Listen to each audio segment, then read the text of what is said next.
লোকসভা নির্বাচনে তিনি টিকিট পাননি। অভিমান করেছিলেন সায়ন্তিকা বন্দ্যোপাধ্যায়। তৃণমূল নেত্রী মমতা বন্দ্যোপাধ্যায় তাঁকে হতাশ করেননি। এবার উপনির্বাচনে তিনি লড়াই করবেন।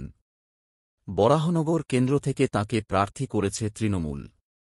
শুক্রবার বিকেলের পর প্রার্থী তালিকা প্রকাশ হল। বরাহনগর ও ভগবান গোলা দুটি বিধানসভা কেন্দ্রের উপনির্বাচন। বিজেপি দুটি কেন্দ্রেই প্রার্থী দিয়েছে।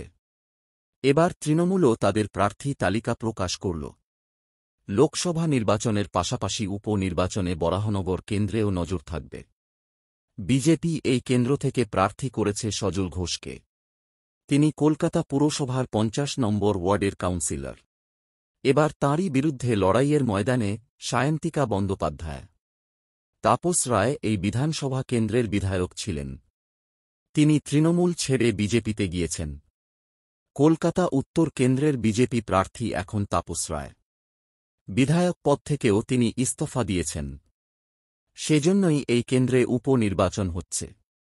সজল ঘোষ বনাম সায়ন্তিকা বন্দ্যোপাধ্যায়, লড়াই কতটা সেয়ানে হয় তাই নিয়ে চর্চা শুরু হয়েছে।